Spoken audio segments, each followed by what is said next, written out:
চলন্ত গাড়ি থেকে অনেক কিছু শেখা যায়, যেই শেখাটা হয় বাস্তবতার সাথে।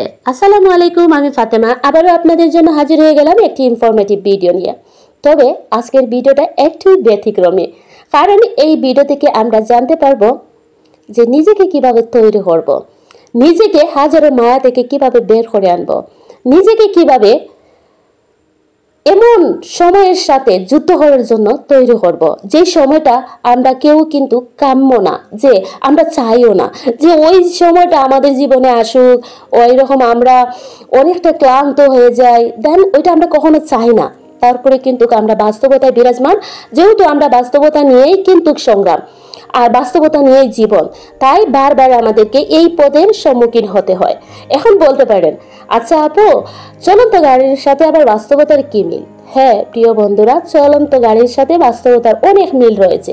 যেমন ফর এক্সাম্পল স্বরূপ, এই চলন্ত গাড়িটা চলছে চলছে হঠাৎ যদি মধ্যপথে থেমে যায় কোনো কারণে, নতুবা থামার কোনো প্রয়োজন নেই, ঠিক তেমনি জীবন চলছে, ভালোই তো চলছে, ভালোই চলছে, হঠাৎ করে থমকে যায় কোনো একটা অদৃশ্য কষ্টের কারণে, নতুবা কোনো একটা দৃশ্যমান দুর্ঘটনার কারণে।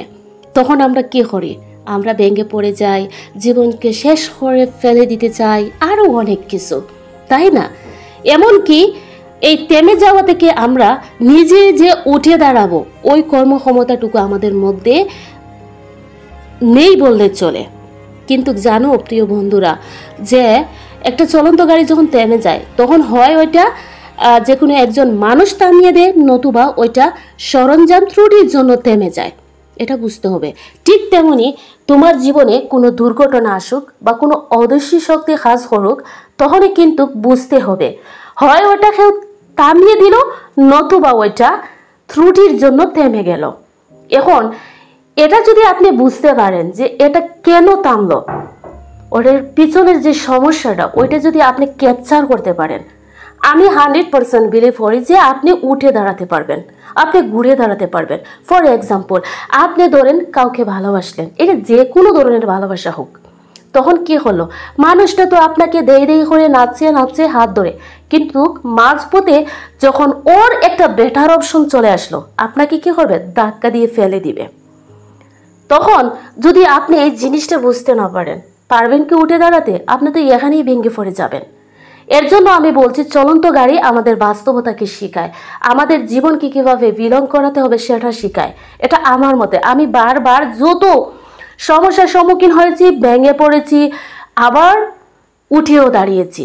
তার কারণ হলো কি, নিজের মধ্যে নিজেকে এমন বাইক দিয়ে তৈরি করেছি যেটা পাহাড় সমানকেও কিন্তু অতিক্রম করতে পারে। তাই আমি বলবো যে জীবনকে এমন বানাও চলন্ত গাড়ির মতো, কারণ তুমি জানো ওইটা থামবে, কোনো না কোনো জায়গায় গিয়ে থামবে। সো তখন কি করবে? এটা যখন মনে যখন এটা চলে আসবে যে আমি চলছি গাড়ির মতো, এখন আমি হঠাৎ থেমে যেতে পারি, কিন্তু এই থেমে যাওয়ার পর আমি কি করব সেটার পরিকল্পনা নিজের মধ্যে তৈরি করো। তখন দেখবে তুমি যে কোনো পরিস্থিতিতে যখন হামাগুড়ি দিতে শুরু করবে, তোমার এই আগাম পরিকল্পনা তোমাকে ঘুরে দাঁড়াতে সাহায্য করবে। কারণ তুমি যে একটা কথাই আছে না, যে আমরা জেনে বুঝে যে কাজটা করি, এটার জন্য আমরা কিন্তু নেক্সট টাইমে ওই যে মনের মধ্যে একটা অশান্তি কাজ কমই করে, কারণ ওইটা আমি আগে জানতাম।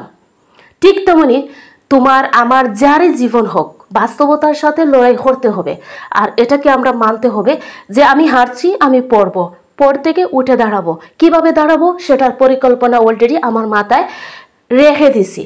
যদিও আমি একটা পরিকল্পনা রেখে দিই, একটু অ্যাপ্লাই করি, ইনশাআল্লাহ আমি পড়ে গেছি, উঠে দাঁড়াতে পারবো। এটা আমার মতে না, অনেক মতবিদ এর মতে। কারণ আপনারা হয়তো জানি না, যে যতটুকু রিসার্চ করবেন সে ততটুকুই পাবেন। আপনারা এই ধরনের ভিডিওগুলো একটু রিসার্চ করলে অবশ্যই আরও ভালো ভালো ইনফরমেশনগুলো পাবেন। কারণ বাস্তবতাকে যুদ্ধ করতে হবে, তেমে তাহা নয়। এটার নাম জীবন হতে পারে না। পড়ে যাব, উঠে দাঁড়াবো, ঘুরে দাঁড়াবো, নিজেকে তৈরি করব।